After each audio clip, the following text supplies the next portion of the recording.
നമ്മളൊരു 100 രൂപ ഇട്ട് ആ ഒരു ഗെയിം കളിക്കുക. അപ്പൊ നമുക്ക് ആദ്യമേ 200 രൂപ 300 രൂപയൊക്കെ തരും. അപ്പൊ നമ്മൾ വിചാരിക്കുന്നത് നമ്മൾ ഇതിൽ നിന്ന് പൈസ ഉണ്ടാകുന്നുണ്ട്.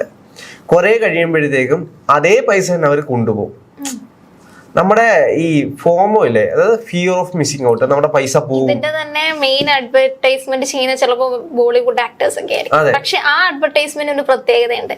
അതിന്റെ അവസാനം പറയുന്നുണ്ട്, നിങ്ങൾ സുരക്ഷിതമായി കളിക്കണം, പൈസ കിട്ടാനും പോവാനും ഒരേപോലെ സാധ്യത ഉണ്ട് എന്ന്. ആ ഒരു അഡ്വർടൈസ്മെന്റ് വരാൻ തന്നെ കാരണം ഒരുപാട് കേസുകൾ റിപ്പോർട്ട് ചെയ്യപ്പെട്ടു.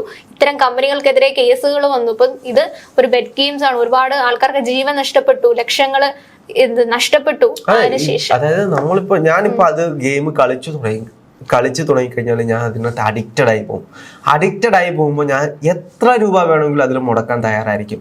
ഇപ്പം നമ്മൾ പൈസ എല്ലാം പോയതിന് ശേഷം മാത്രമായിരിക്കും നമ്മൾ ചിന്തിക്കുന്നത്, അയ്യോ എൻ്റെ ഇത് ഇത്രയും പൈസ പോയോ. ആ ഒരു റിയലൈസേഷൻ ഉണ്ടാകാൻ വേണ്ടി നമ്മൾ ഭയങ്കരമായിട്ട് ലേറ്റ് ആവും.